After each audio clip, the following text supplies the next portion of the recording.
Hey guys, welcome to my first video. Today I'm gonna teach you the easiest way possible to read the player's data on client. We're basically simplifying the procedure. As you see here, I've already prepared a data store. It's very basic, but it should get the job done. So let's get to work. We are creating a module script. I'm naming it container because I want it to, contain the data. And also I want it to keep itself updated all the time. We're gonna do this with a remote event, calling it update, and let's group these under a folder, call it client data.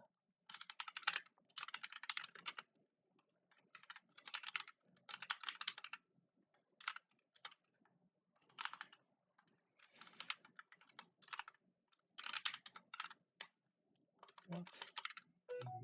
Autocorrect.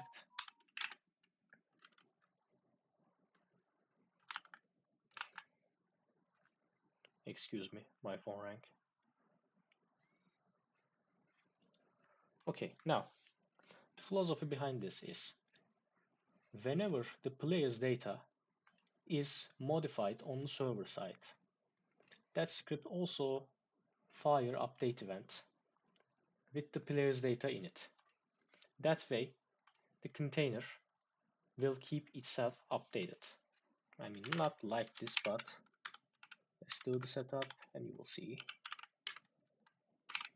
Connect function.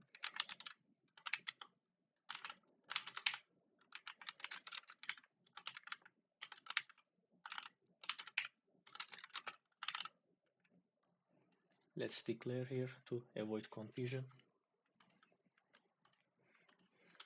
And let's log that as well. It won't work like this if I run it because I didn't require it yet. I'm calling this container init.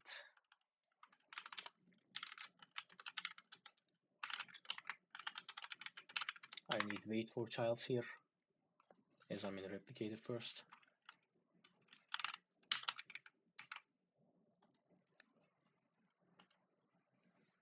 Now our data is ready.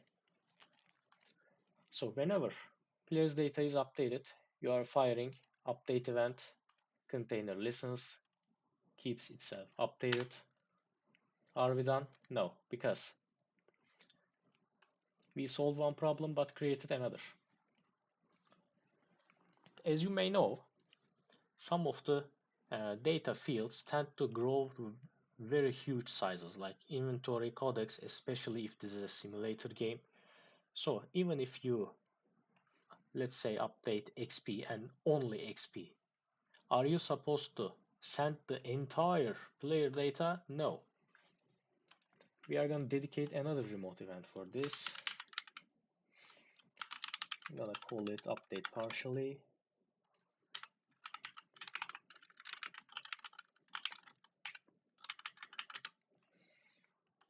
And I'm going to use it like this. Player, name of the field,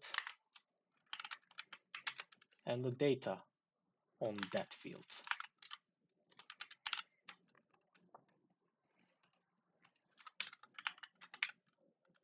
Let's not forget to do the binding in the module. First parameter should be field name, which is a string, and container dot data field name is data. Don't let this data confuse you. Actually, I'm gonna call it field data. Let's add our nil check.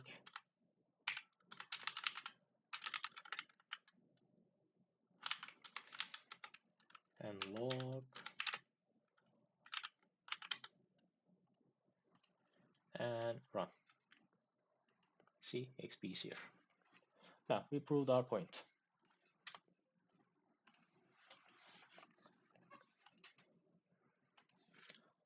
Okay, we are still not done yet.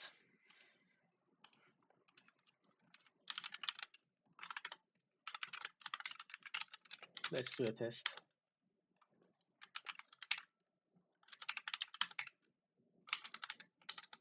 If I try to read a field as soon as I require the container, will it work? No. Why? Why is that? Any idea? Pause the video to think about it if you want. Because the data isn't ready yet. But I want to be able to read the data as soon as I require the container. So I'm gonna make the container wait. It's very easy.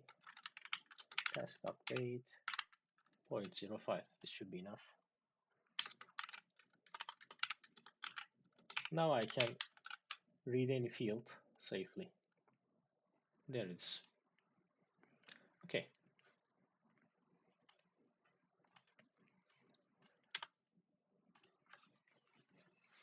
So I want one more thing from the container. It keeps track of the data. It's okay, but I want it to let me know when a change in data has occurred. I'm gonna use bindable events for that.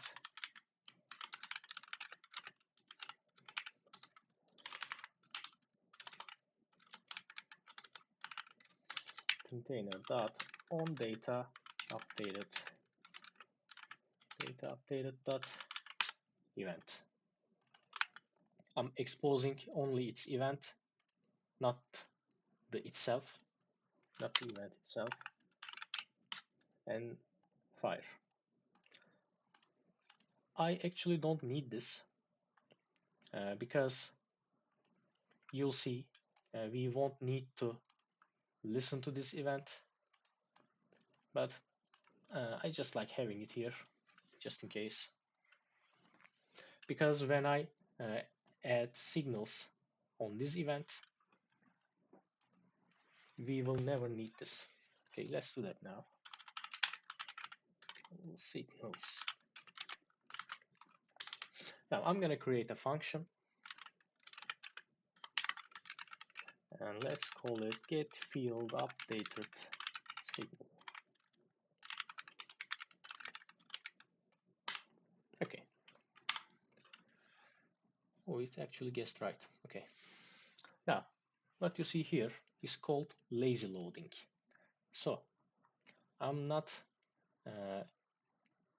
iterating through every field on the data and creating events accordingly, because I may not want to listen to the changes on every field. Actually, this is exactly why I did it like this. Also, the container, this method, this approach makes the container decoupled from your data schema, which makes it even more flexible. Now, since I am not sure the signal for this field exists, I'm just checking if it's there, and if it's there, I'm gonna fire it. I don't need the field data here. You don't need to pass any parameters here because you can already do this or inventory. Just don't pass, you don't need to. This module is all about listening to the data changes. Now I can do get field updated signal.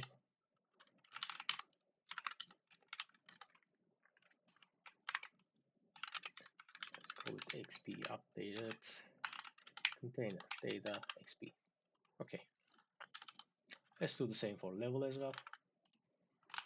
And we're gonna create a test case here.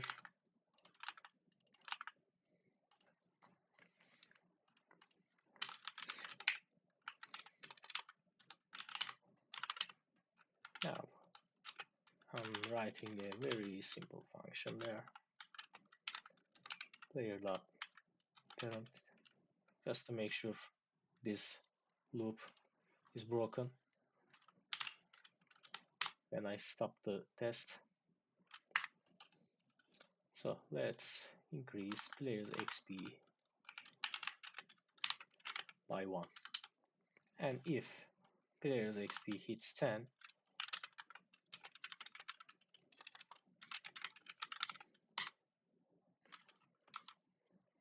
yeah, this is literally reading my mind. Now I can use this here. And as we updated level here, I'm firing another update partial event with the level in it. Okay, this should work. Let's do the test. Oops, this should not work. This loop will be running lightning fast. Let's put a wait there. See, our XP is updating, level is updating, it's all good. Now,